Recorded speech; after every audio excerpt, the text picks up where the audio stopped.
Bom, pessoal, esse vídeo aqui tem a ideia de mostrar um método simplificado para a realização de projetos de rede. Então, como visão geral aqui, relação aos pré-requisitos,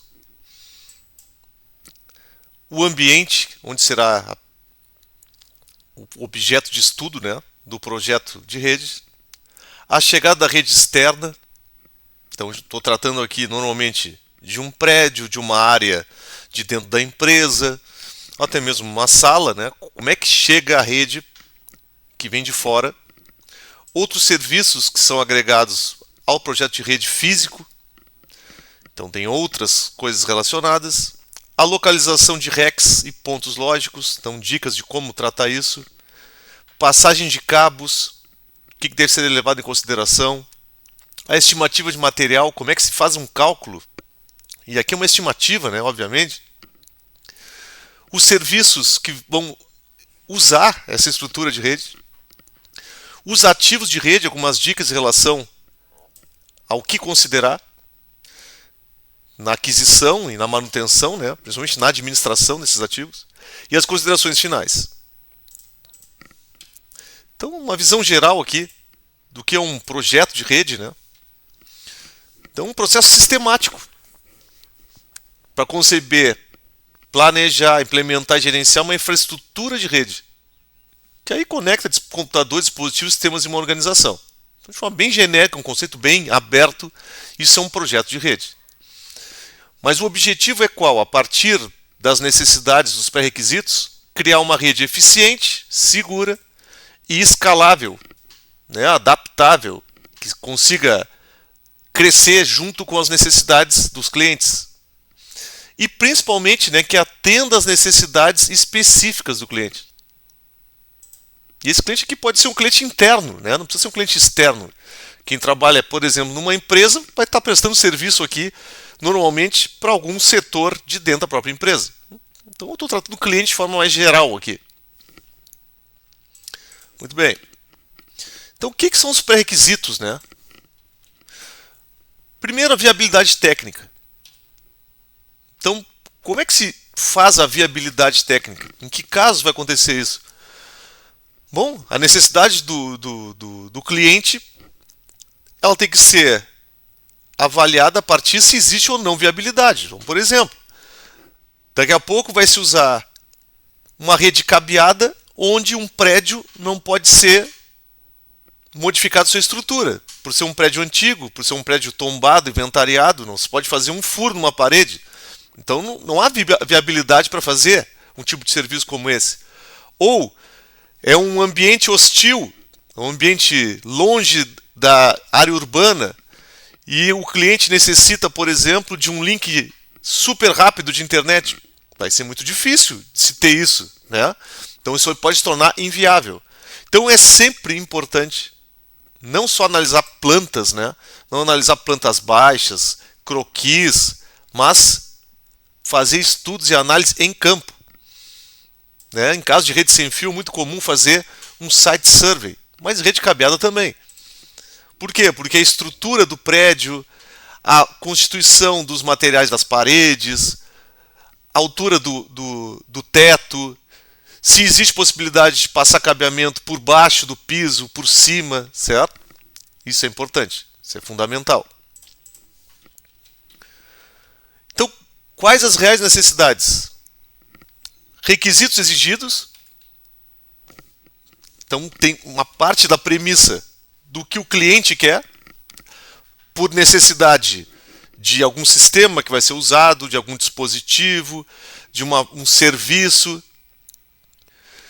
E se for um local que já existe uma rede, quais os benefícios, ou melhorias que esse projeto vai resultar? Então é muito comum, às vezes, já existir uma estrutura de rede e, a partir daí, a necessidade do cliente de melhorias, de expansão, e aí tem que ser avaliado também dessa forma. Mas um requisito importantíssimo é a viabilidade financeira. Então, normalmente vai se esbarrar aqui, né? Nós vamos ter uma necessidade, um pré-requisito, um desejo do cliente, e aí nós vamos ter a questão do orçamento disponível para isso. Uma coisa sempre importante, né? Tecnicamente, é prioridade. Ou seja, isso aqui em primeiro lugar. Ou seja, qual é a melhor solução tecnicamente falando? Se ela custa 1.000 ou 1 milhão, não interessa. Pela necessidade do cliente, nós como técnicos, como especialistas na área, temos que apresentar qual seria a melhor solução. E nós também, como especialistas e técnicos, temos que achar um meio termo aí que se enquadre no orçamento do projeto. E isso é uma disputa que às vezes torna inviável, certo? Torna inviável um projeto porque não há orçamento para a necessidade que o cliente precisa. Muito bem. Então, seguindo ainda em pré-requisitos aqui, seguir as normas, né? Principalmente quando está se falando aqui de cabeamento estruturado, mas quando está seguindo os padrões também de instalação de rede sem fio. Então nós temos normas que regem como devem ser, por exemplo, toda a parte de infraestrutura de rede física. Então a gente não tem que reinventar roda nenhuma. A gente tem que ler as normas. Então, obedecer essas normas vigentes, isso é fundamental. Outra coisa importantíssima como pré-requisito, né? Que muitas vezes nós já vamos receber isso montado, né? Mas a rede elétrica dimensionada corretamente. Não só pela carga que vai haver, né? Mas a questão até de separação de circuitos, né? De separação de circuitos para equipamentos de rede, para luminárias, para maquinário. Então, o ideal, uma rede elétrica separada para racks com uso de no-break centralizado. Isso aí é o ideal. Ter gerador de energia, pensando na disponibilidade da rede aqui, né? Claro que não adianta ter gerador de energia que atenda só equipamentos de rede, quando nenhum outro equipamento que faz uso da rede vai ser alimentado, né? Também não tem sentido. Outra questão, contingência e redundância. Então, realizar uma análise de riscos desse projeto de rede.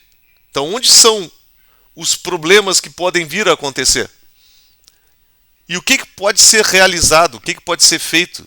Ou que tipo de abordagem vai ser feita para diminuir esse risco, diminuir essa indisponibilidade da rede ou essa falta de integridade? Isso tem que ser pensado no projeto. Então, basta o quê? Por exemplo, eu vou ter duplicação de caminhos dos cabos. Vou ter equipamentos redundantes. Vou ter no-breaks redundantes. Bom, tem que pensar nesse nível. Claro que isso encarece, né? E nós estamos esbarrando no orçamento. Bom, em relação ao ambiente. Então, qual é uma primeira vista que nós vamos ter desse projeto? Normalmente com plantas baixas, né? Ou até mesmo um croquis, um rascunho, um esboço do que vai ser necessário. Claro que para a gente fazer uma estimativa muito próxima de material, de posicionamento de racks, por exemplo, precisamos das plantas mais próximas da realidade. Outra coisa importante, a função de cada ambiente, né? Para a rede é muito importante isso. Por quê? Quantos pontos de rede vão ir nessa sala aqui? Depende. Essa sala vai ser usada para quê? Essa sala é um depósito. Talvez nenhum ponto de rede. Então a gente não faz a metragem do ambiente e começa a botar ponto de rede, né? A gente tem que entender a função. Não, esse ambiente vai ser um auditório. Bom, as coisas já mudam de figura completamente. Então essas são questões que a gente tem que solicitar a quem tem um interesse no projeto que nos repasse. Então é uma fase que a gente vai fazer uma análise dos requisitos. Além disso, o layout da sala. Então um exemplo clássico é o seguinte, ó. Vamos pegar um exemplo de uma sala aqui, ó. Certo? tem uma sala genérica aqui. Porta de entrada, beleza, ok. O que é essa sala aqui? Isso aqui vai ser uma sala que vai atender 4 pessoas. Tá, legal, beleza. Só que é o seguinte, ó, essas 4 pessoas, elas vão estar com mesas na parede, assim, essa disposição, ou vão estar com uma bancada centralizada e essas pessoas vão ficar aqui. Muda completamente a questão da rede? Muda completamente a questão da rede. Aqui é fácil de botar pontos de rede nas paredes aqui com eletrocalhas.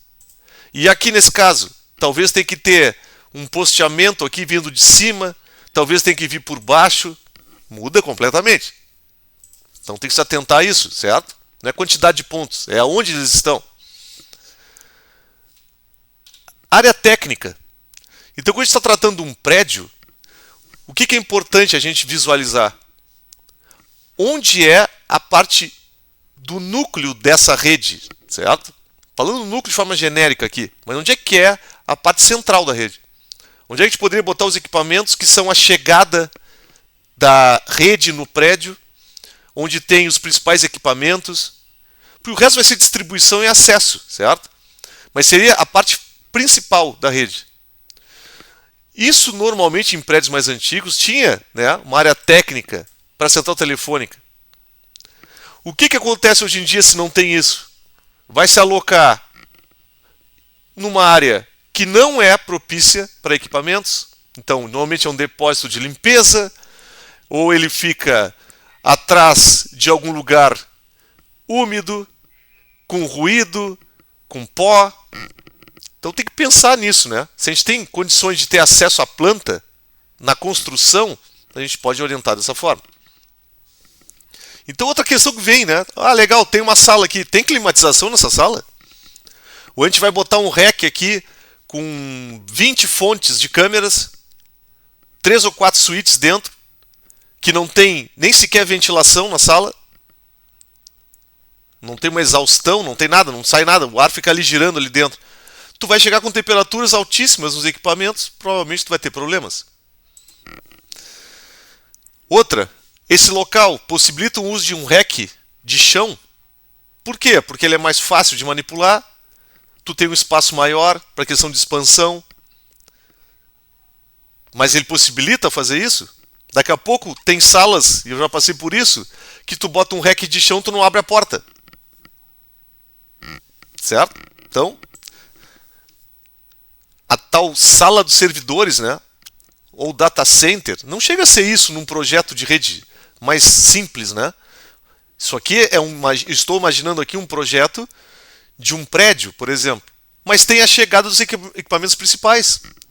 Tem que ter uma sala até para manutenção, para o pessoal técnico poder trabalhar, tem que ter um espaço razoável e um ambiente salubre, certo? Para trabalhar. Então, se pega um exemplo aqui de coisas que nós vamos ver, vamos receber, certo? Então, vai ter aqui um ambiente qualquer. Então, aqui um exemplo. Aqui tem uma sala. O que é essa sala aqui? Tem uma tela de projeção aqui. Então, é uma sala de aula? É um auditório? Onde é que vai ficar, por exemplo, o projetor? Ele vai ficar aéreo. Legal. Mas aí vai ter algum computador aqui? Ou ele vai ser aqui? Claro que já tem um ponto de rede, né? Então, provavelmente aqui já está indicado isso. Mas isso tem que andar junto com a funcionalidade do que vai ser essa sala. Outra coisa, em relação à passagem de racks. Locais onde vão ser colocados esses racks em parede são áreas de acesso público. Que altura vai ficar isso na parede? Vai atrapalhar a passagem? E aí tem questões de legislação de PPCIs, né, de bombeiros. Então, assim, não é qualquer lugar, a gente tem que se informar sobre isso. Daqui a pouco a gente está causando um problema aí. Não vai ter um alvará, por exemplo, de funcionamento por causa de um rack que está trancando uma porta de saída, algo do tipo assim. Então, não é só simplesmente botar ponto de rede. Okay? Bom, a rede externa, então, né? Como é que chega o resto da rede no prédio? Normalmente é no térreo, certo?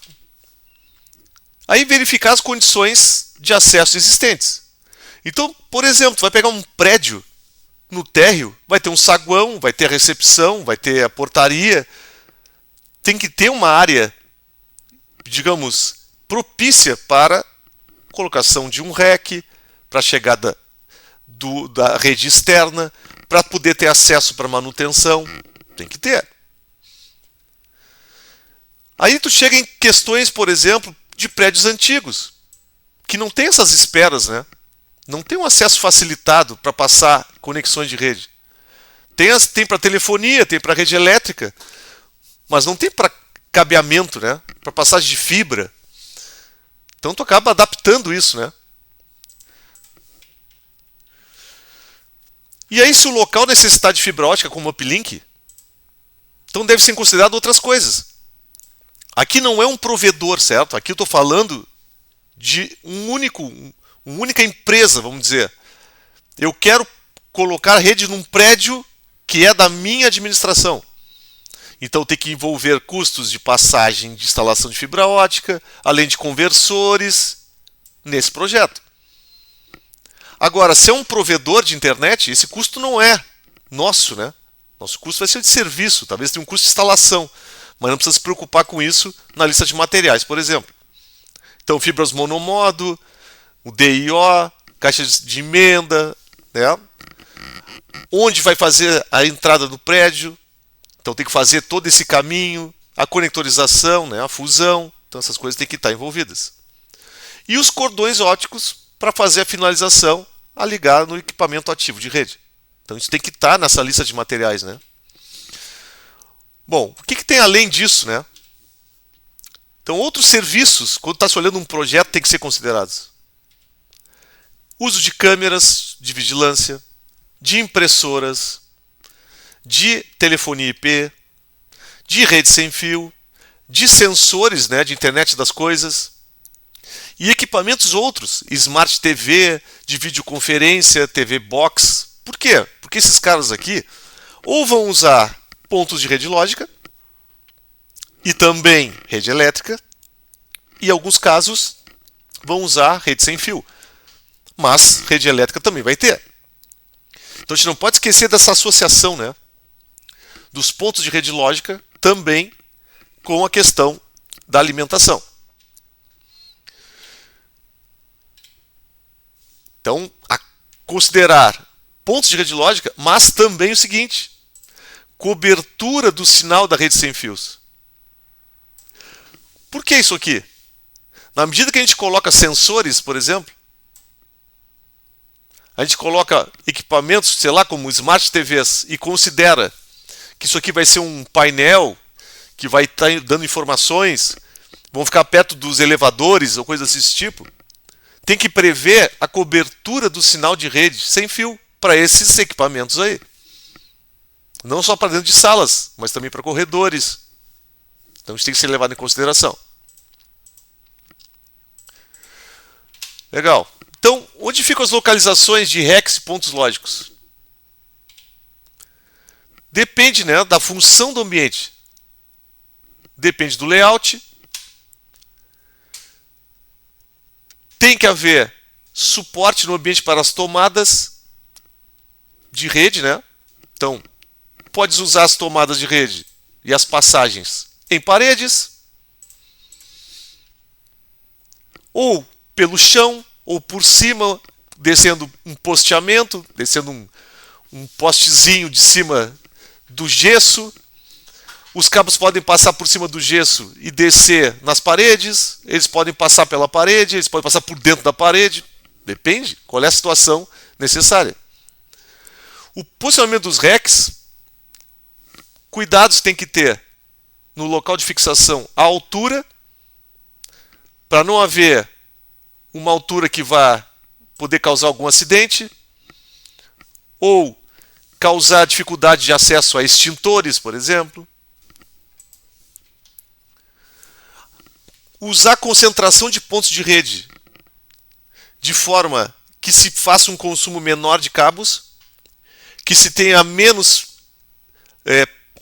aglomeração de cabos a longas distâncias. Então, passar cabos de 80 metros dentro de um prédio e concentrar todos eles no mesmo rack, e num rack tu ter 100 pontos de rede, parece uma coisa lógica, né? Vamos economizar, mas pensem no dia de amanhã, quando tiver que dar manutenção nesse rack. Vai ser bem complicado. Então daqui a pouco é mais negócio tu ter um número menor de pontos de rede num rack e ter mais racks, certo? Outra coisa é segurança por acesso. Então, quando tu tem racks em lugares públicos, de passagem, expostos, tu tem que pensar que eles podem ser modificados, eles podem ser mexidos, certo? Então, a altura que tu pode deixar eles vai dificultar bastante, mas também essa altura que tu coloca o rack também vai dificultar a manutenção, certo? Bom, em relação à passagem dos cabos, os caminhos, né? Então, observar sempre o caminho com menor distância até o rack mais próximo. Então, quando a gente está olhando uma planta e posicionando os racks, a gente pensa no seguinte: vamos olhar onde tem a maior quantidade de pontos de rede e vamos tentar botar os racks mais próximos. Então, um exemplo: um laboratório que tem 40 pontos de rede, tu vai botar um rack muito próximo, talvez até dentro do laboratório. Qual é o problema de botar racks dentro de salas? O acesso, né? O acesso ao rack se torna mais complicado. Até porque, se é um laboratório, se é uma sala de aula, uma sala de reuniões, pode estar sendo usada essa sala, tu vai ter que ficar esperando para fazer uma manutenção.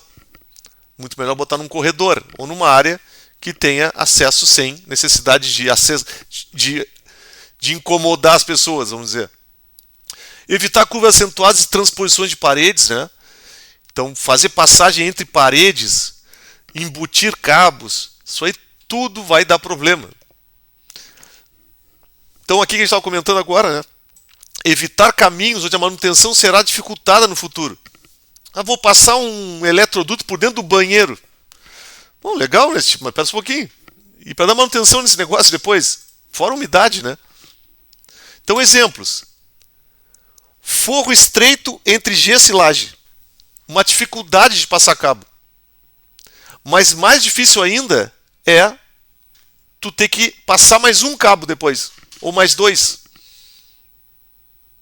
Isso aqui é muito complicado de fazer. Porque tu não tem acesso, tu vai ter acesso ao gesso só nos compartimentos de acesso do gesso. Talvez sejam espaçados 20 metros, 15 metros. Talvez tu tenha que cortar o gesso. Bem complicado de fazer. Outra, necessidade de movimentar móveis para alcançar os dutos. Então, passar eletrodutos dentro de salas que tem armários de arquivos pesados, tu tem que fazer uma manutenção, uma passagem de cabo, tu vai sofrer muito. Outro caso, o uplink entre os racks. Usar os uplinks alinhados entre os racks. Então, o que é isso aqui? Se tiver que fazer furo em lajes, né? Então vamos botar aqui, ó. Vai botar um rack nessa posição aqui, e aí tu vai seguir dessa forma aqui, fazendo da forma mais alinhada possível. Então rack 1 aqui, rack 2, rack 3.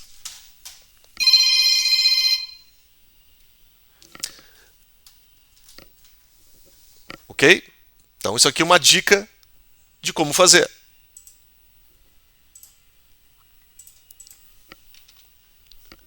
Bom, estimativa de material. O que tem aqui?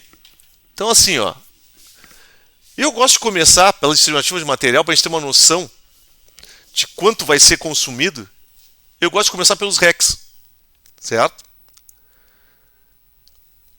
Claro que eu já sei uma noção do número de pontos de rede.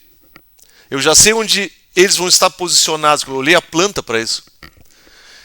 E eu sei onde eu mais ou menos vou colocar esses caras. E aí eu começo a contar o número de pontos lógicos que eu vou precisar. E esse número de pontos lógicos de rede é que vão dimensionar a quantidade e o tamanho desses racks. Então os racks normalmente tem 19 polegadas de largura, né? E a altura dele em us, ou seja, 4,45 centímetros. Isso quer dizer o quê?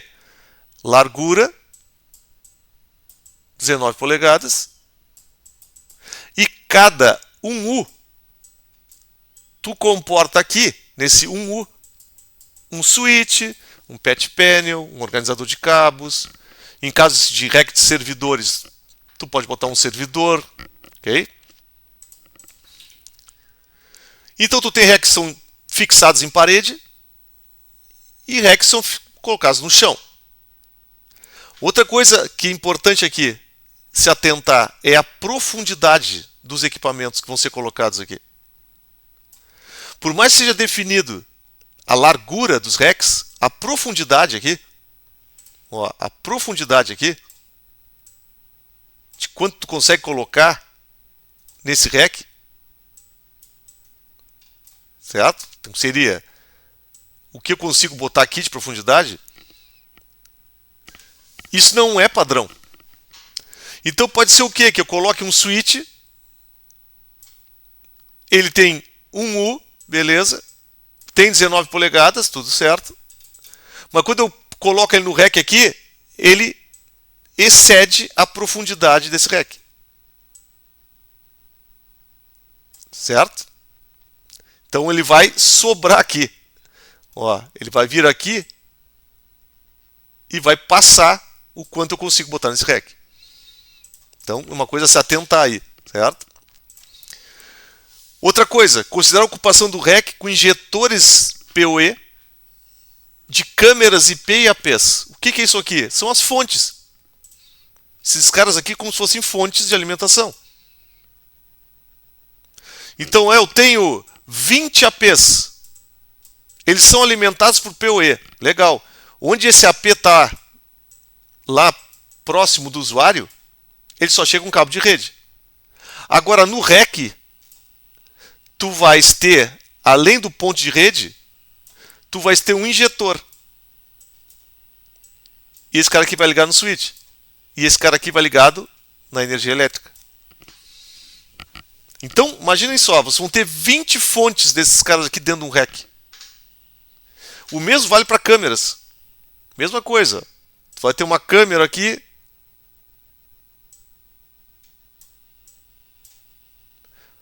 Não tem alimentação elétrica aqui. Vai chegar aqui dentro do rack. Vai ter um injetor. E vai ser alimentado também. E esses caras vão ficar de alguma forma aqui. Isso é um horror. Isso aqui aquece. Isso aqui toma espaço. Fica horrível de dar manutenção. Além de causar peso, né? Então, considerar um reforço à fixação do rack, se for usar no breaks. E regrinha geral, deixar 40% do espaço livre para expansões. Então, quer dizer o que isso aqui? Eu vou usar, sei eu, preciso de 6U no meu rack. Então, eu vou colocar, por exemplo, um rack de 9U. Comporta o 6U, me sobra um 3. Certo? Então já tenho aqui 40%. Isso é o mínimo que tem que ter. Parece um monte, mas não é, pessoal. Não é, certo? Então, a pior coisa que tem é trocar rack em produção, em uso. Então, se tu tiveres 9U, claro que tu não pula tão certinho assim, né? Mas se tu tiver necessidade de 9U, coloca um rack de 15. E tu não vai te incomodar. Outra coisa, questão da metragem de cabos. Então, medir o perímetro das salas. E outra, considerar as subidas e descidas dos cabos também. Considerar as curvas. Considerar a reserva técnica, então. Pode ter perdas na passagem de cabos. Tu tem que ter folgas, caso tenha que conectorizar novamente. Então, estimo aí de 5 a 10% da metragem. O mesmo vale para as eletrocalhas. Então, tu pode usar eletrocalhas metálicas ou plásticas, tipo do Totec, que tem um acabamento melhor, são muito mais caras, né? Mas talvez sejam necessárias em alguns ambientes. O suporte para fixação das eletrocalhas tem que ser considerados. A largura da eletrocalha de acordo com a quantidade de cabos. Então considerar assim, ó, a taxa de ocupação inicial em 70% a 80%. E aí cuidar sempre, né? Claro que hoje em dia nem estamos falando aqui de cabos categoria 5E, certo? Mas cabos categoria 6 tem uma espessura um pouco maior. E a gente tem que pensar o futuro. Cabos categoria 6A são mais espessos que os 6. Então, no futuro, se eu tiver que aumentar a quantidade de cabos passando nessa eletrocalha, talvez seja negócio fazer uma estimativa já em cima de cabos de espessura maior. Vamos lá. Então, aqui veja, pessoal, são dicas assim, ó, do dia a dia, ok? A ideia não é fazer nada com a metodologia existente aqui, é a metodologia da experiência, tá? Eletrodutos, então. Questão da metragem, dos suportes, dos encaixes, da ferragem. Mesma coisa, né? Então, considerar as curvas, descidas, subidas para metragem. Isso aqui tem muito a ver com a metragem dos cabos. Os diâmetros dos eletrodutos devem ser planejados para o crescimento da rede. Então, esse cara aqui é um complicador. Por quê? Quando está se usando eletroduto, normalmente vai se usar um eletroduto plástico, né? De PVC, na verdade, né? Tu vai ter aqui meia polegada, 3/4 de polegada, 1 polegada, 2 polegadas, e aí vai embora. O que é isso? É quanto eu tenho aqui de diâmetro. A questão é, qual é a quantidade de cabos que vão passar aqui? Então, só para dar uma noção, tá? 3/4 de polegada, tu vai passar de 5 a 6 cabos.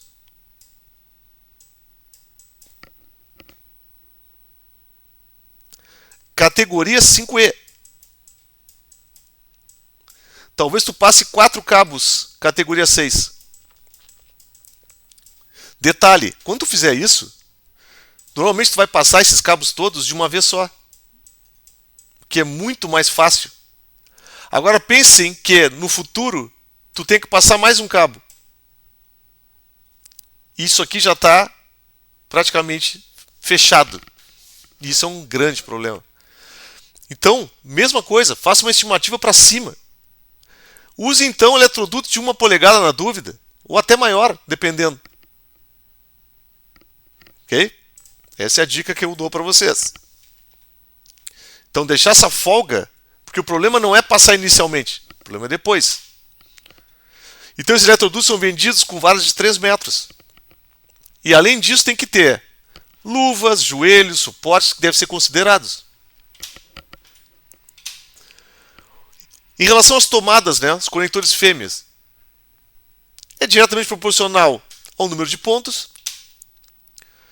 São compostas por caixa e espelho.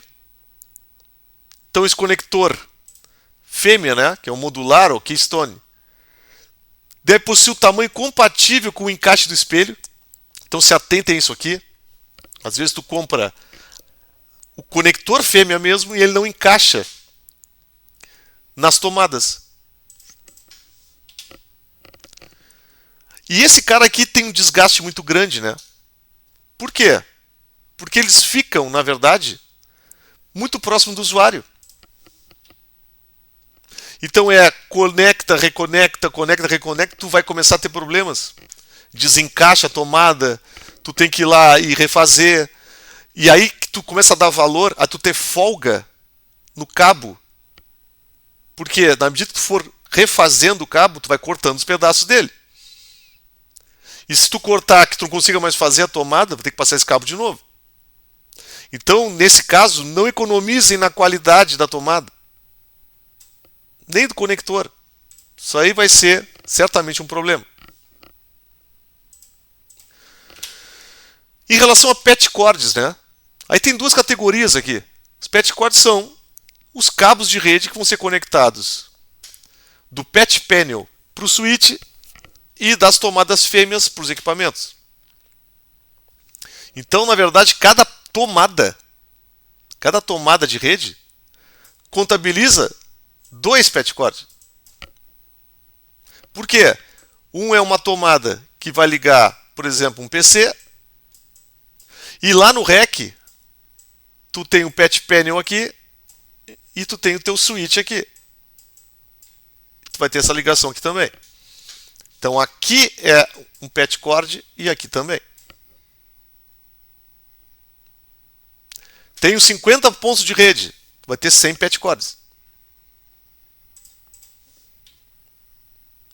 A metragem pode variar aí de 0,5 a 2,5. Normalmente o 0,5 tu usa dentro de REC. 2,5 tu vai usar nas pontas.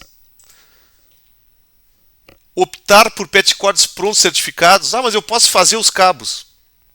Pessoal, se for analisar o valor de um patch cord e o valor da mão de obra e do material que tu vai gastar para fazer um patch cord, e aí imagine, tu está fazendo um projeto de rede que tu tenha 200 pontos de rede, 200. Tu vai ter que ter 400 patch cords. Quanto tempo vocês levam para fazer 400 patch cords? Com o risco de não conseguirem ser certificados, provavelmente não vão ser, porque tu tem custo da certificação dele. Tu vai perder teu tempo, tu vai ter que comprar cabo de rede, conector, alicates bons, certo? Então, pense bem esses valores aí. É caro um patch cord, custa 30 reais, custa 20 reais, é caro isso? Eu acho que não é. O patch panel, então. Cada ponto de rede lógica resulta uma porta do patch panel. E aí, assim, ó, isso aqui também é outro caso muito interessante. Ó. Isso aqui, ó. Tu fazer a conectorização do patch panel no início é tudo muito simples. Quando está se montando a rede inicialmente, tu faz a conectorização do REC, fica tudo organizado, tudo no lugarzinho certo, beleza. Quando tiver que botar um próximo ponto de rede, é que tu vai ver se tu fez essas coisas corretas ou não. Porque se tornam bem mais complicadas de fazer. Então, aquele tempo que tu perde montando o REC para deixar ele fácil de fazer manutenção, vale muito a pena. Então é isso, ó. Considerar na hora de organizar o REC a organização dele. Outra coisa importante, né? A questão de régua de tomadas. Por que tem que pensar nisso agora? Devido à quantidade de equipamentos a ser alimentados no REC. Então, VoIP, câmeras, APs. O exemplo que eu tinha dado há pouco aí. Tenho 20 APs ligados no REC. Tu vai ter que ter ou um switch PoE, que tenha suporte para essa carga toda, ou tu vai ter que ter tomadas elétricas. O que é o ideal? Ter um switch PoE. Porque então precisa usar o injetor. Esses caras aqui, todos eles têm um injetor, uma fontezinha. Mas tu pode ligar num switch que a porta dele tem PoE. Então tu alimenta esse cara aqui direto. Ó. Tu faz isso aqui. Ó. Tu liga o AP assim. E se não tem PoE, tu vai ligar esse AP aqui usando um injetor que vai na tomada e um cabo que vem para cá. Então esse injetor aqui vai incomodar no REC.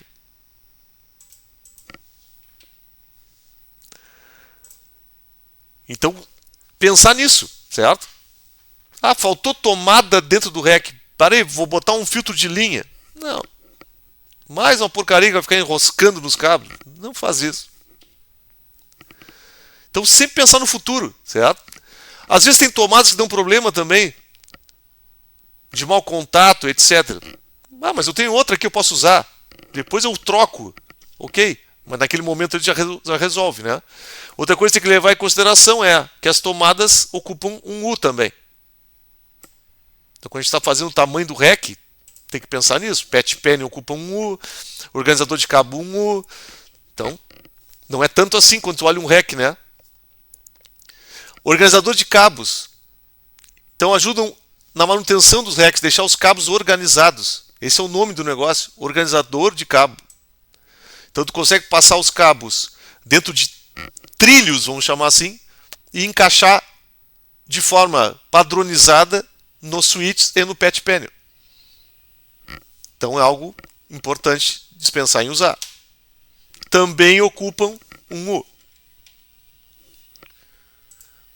O que mais? Identificadores para tomadas e RECs. Então, identificar, né, as tomadas, cabos e RECs é fundamental que seja realizada na instalação da rede. Ah, mas depois eu identifico. Mas, pessoal, tu está passando os cabos agora, tu está fazendo os pontos de rede agora, tu está olhando a tomada aqui. Nesse momento, identifica agora. Não é mais fácil fazer depois. Então existem diversos tipos de identificadores, né?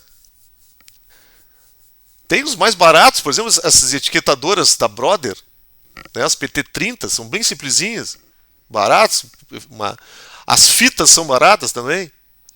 A norma NBR 14565 tem recomendações de códigos para uso da identificação de cabeamento. Então, para identificar prédio, REC, ponto lógico, tem uma série, isso está numa norma, certo? Então, esse cara aqui, esse rotulador, é relativamente barato, né? O pessoal usa em grande escala aí, né? A única dica que eu dou aqui é o seguinte: comprem as fitas originais da Brother. As genéricas, olha, normalmente são uma porcaria. Pelo menos não peguei nenhuma que seja boa até hoje. Claro que são bem caras as fitas da própria Brother, mas a fita original da Brother tu bota na rua. Tu bota a identificação, encaixa na rua e tá lá pendurada até hoje. Essas outras aí tu bota num papel e sai, certo? Então não economizem aqui, ok? Em relação ao no breaks, né?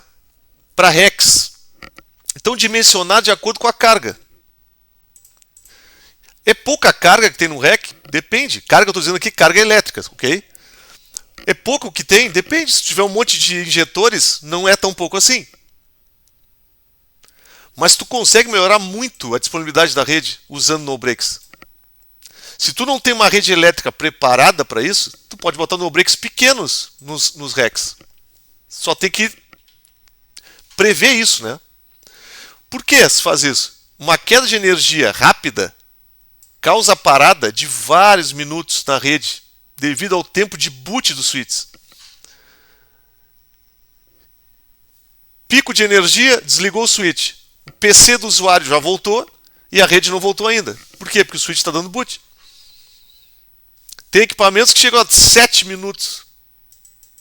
Ou mais, certo? Falando equipamentos aqui comuns. No mínimo uns 3 minutos. Vai ficar fora. Depois de uma queda. Certo? Então, para estimar o consumo do REC, uma regrinha rápida aqui, né? Isso vale para outras coisas também, né? Para converter watt em volt-ampere. Então, tu divide o valor do watt por 0,65. Então, o que é esse cálculo aqui? Por que a gente faz isso? Ó? Exemplo, um computador 250 watts a fonte, um monitor 140, temos aqui 250, 390 watts. 390 watts. Isso aqui vai dar 546 VA. Multiplicando por 1,4. Aproximado aqui, né? 60% aqui. Porque tu consegue dimensionar o teu no-break. Porque o teu no-break é em VA, né? Então, nesse caso aqui, um no-break de 550 VA, nem tem 550 VA, né? Mas tem de 700 VA, atenderia.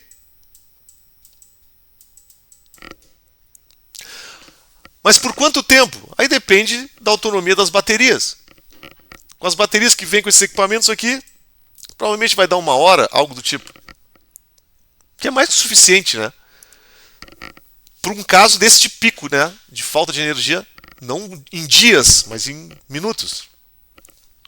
Deixar uma folga técnica também, 20% aí. Então esse caso aqui, um no-break de 700 já atenderia. Bom, em serviços então, né? Tá, legal, isso é um material. Isso é mais ou menos o material que vai ser necessário para o projeto. Mas aí a fixação de eletrocários e eletrodutos são serviços que normalmente são feitos como obra civil, né? Como uma obra normal. Passagem de cabos, quais são os cuidados? Precisa ser uma pessoa especializada para isso? O ideal é que sim. Mas os cuidados são atração nos cabos, curvas necessárias, tu fazer carga em cima dos cabos, jogar peso em cima, são coisas que têm que ser evitadas. A terminação das tomadas, essa é uma parte fundamental.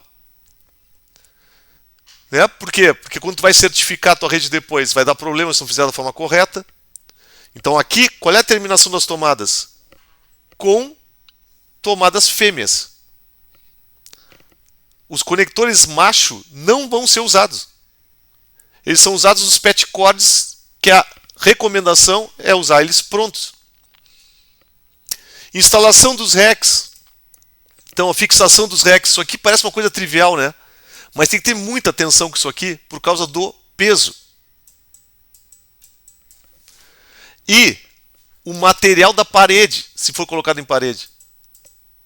Então tem que usar, por exemplo, um parafuso para-bolt, dependendo do tipo de tijolo, tem que ter atenção nisso aqui, porque já vi rec cair, certo? E outros que estão com mão francesa embaixo para sustentar, que também é uma ideia, né? Ó, rec está na parede aqui, preso com bucha, e tu pode botar, por exemplo, uma mão francesa aqui, um suporte, caso tu tenha um peso excessivo. Então isso aqui é uma ideia fácil, barata e garante que esse teu rec aqui não vai cair. Ok? Então, outro serviço, né, que é a identificação de cabeamento, de tomadas de rec, que deve ser feito logo ao início. A certificação dos pontos de rede, que vão ser usados depois ao final. Configuração de ativos de rede, então, definição de VLANs, de controlador de rede sem fio, de equipamento de rede sem fio, de câmeras. Bom, isso aí é um processo de um nível diferente, né? Ao término da construção da rede. E, por final, testes, otimização e documentação do projeto. Um pouco sobre os ativos de rede aqui. Então, em relação aos switches, principalmente, né? Como é que a gente calcula mais ou menos a quantidade? Baseada no número de pontos de rede. Essa vai ser a quantidade. Os switches são em disposições de 24 a 48 portas, com características de PoE, com portas 10 gigabit, 1 gigabit. Se tu vai usar fibra ótica, tu tem que pensar na quantidade de fibras, na velocidade dessa fibra, o tamanho do switch em relação ao rack, a profundidade. E outra coisa que passa muito desapercebido, ó, ruído do equipamento. Por quê? Um hospital, um escritório, um ambiente até que tenha pessoas próximas, fica um ruído intermitente ou um ruído constante do resfriamento dos equipamentos, barulho da fonte. Cara, incomoda muito. Tem um no-break fazendo barulho. Então, pensar bem nisso aqui, certo? Depois que tu posiciona o teu rack e as pessoas vão reclamar disso, talvez tu tenha que trocar o equipamento.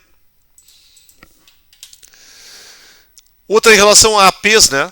A rede sem fio. Então, a área de cobertura, a densidade de usuários, então, quantidade de usuários, tu fazer o dimensionamento, né, da capacidade dos equipamentos de acordo com isso. E formas de gerenciamento, né, fundamentais. Quanto mais administrável for uma solução, menos chance de ter problema.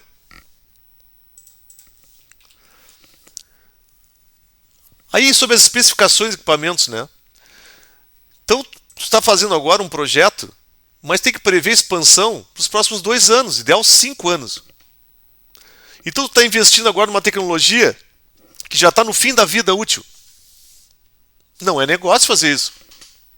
Ah, é mais barato?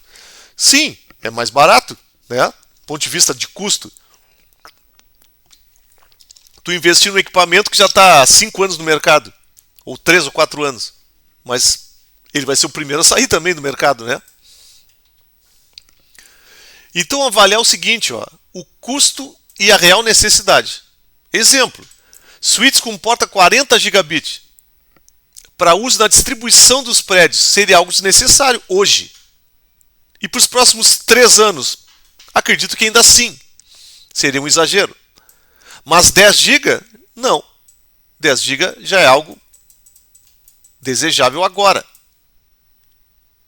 Por que isso aqui? Porque isso aqui vai encarecer muito e talvez não faça uso disso, porque daqui a 5 anos talvez esse equipamento aqui tenha, por exemplo, problemas de obsolência, outros. Ou até garantia tenha ido para o espaço. Não tem sentido gastar esse monte de dinheiro agora. E outra, avaliar os sistemas e os serviços a serem usados pelo cliente. E fazer de acordo as especificações dos equipamentos. Então esse é um cuidado que tem que se ter. Outra, evitar a dependência de funcionalidade proprietária para a implementação do projeto. Então assim, ó, não é recomendado amarrar uma solução em um fabricante ou um tipo de funcionalidade. Por quê? Porque pode ter problemas de políticas sendo mudadas do fabricante, de não dar mais suporte a, por exemplo, uma funcionalidade qualquer que ele desenvolva, ou um tipo de funcionalidade que não é mais compatível com os equipamentos novos. Vamos dizer assim, ó, a solução eu preciso agora. Mas pensem que, se eu tiver que fazer alterações num futuro próximo, não vou ter condições. Então, optar por padrões e funcionalidades comuns de diversos fabricantes. Avaliar o custo de licenciamento, suporte e garantias futuras. E outra, avaliar sempre a possibilidade de expansão e upgrade dos equipamentos. Isso não é fácil de fazer, certo? Por isso que a gente tem que fazer, óbvio, tudo dentro do orçamento, né? Mas pensar na questão administração, manutenção, permanência em funcionamento dessa rede no futuro. E passa por aqui. Talvez tu tenha que fazer um novo investimento nessa rede em breve, porque não tem como expandir por uma tecnologia nova que é necessária. Bom, considerações finais então, nessa passada aqui, uma breve passada sobre o projeto de rede. Deve ser adequado para uma expansão simplificada, na medida do possível, óbvio, né? Então, assim, ó, a rede tem a tendência a aumentar o número de pontos e volume de dados. Isso aqui é batido já, né? A gente já sabe disso. Nunca vi uma rede diminuir. Eu nunca vi uma rede diminuir. Certo? Metodologia top-down. Então, usar a metodologia em 3 camadas, partindo do núcleo da rede, do core, da distribuição e do acesso. Então, isso é uma forma de trabalhar com a aplicação inicialmente, o top-down é isso, né? O serviço, a aplicação, necessidade do cliente, e depois montar a estrutura numa hierarquia de 3 camadas, com equipamentos com funcionalidades superiores no core, de distribuição seriam, por exemplo, os principais equipamentos de um prédio, e o acesso que seria o mais próximo ao usuário. Essa orientação ela foi criada pela empresa Cisco nos anos 90, mas ainda é uma das melhores práticas para um bom projeto de rede. Outra, conhecer o ambiente e as funcionalidades das áreas a serem cobertas pela rede. Então a gente tem que ir um pouquinho além da planta, além da disposição física. A gente tem que entender qual é o uso dessa rede. Tentar tirar essa informação. Eu sei que não é fácil fazer isso, muitas vezes com as pessoas que desconhecem exatamente o que vão fazer. Mas a gente vai acabando descobrindo isso, certo? Na conversa, na visita, em consultas ao pessoal que desenvolve sistemas para a empresa, que presta serviço, são boas referências. Então, os pré-requisitos do início do projeto devem ser definidos de forma clara e objetiva, certo? Não, certamente vai ter um projeto que não vai atender a necessidade do usuário, né, do cliente nesse caso. Então, para que atenda a necessidade do cliente dentro do orçamento previsto e que resulte em uma rede funcional e com baixa manutenção, tu tem que ter claramente o objetivo e os pré-requisitos definidos, certo? Isso aí é fundamental. Então, pessoal, aqui uma breve passada sobre projeto de rede, né? Então, espero que seja útil para vocês. Quem está nessa área de redes, que já tratou de projetos, sabe que não é simples de resolver, não é fácil de implementar e muito menos de administrar. Mas tomando alguns cuidados aqui, pegando algumas dicas, a gente consegue melhorar bastante a nossa condição de trabalho. Então, essa é a ideia aqui de projeto de redes, método simplificado.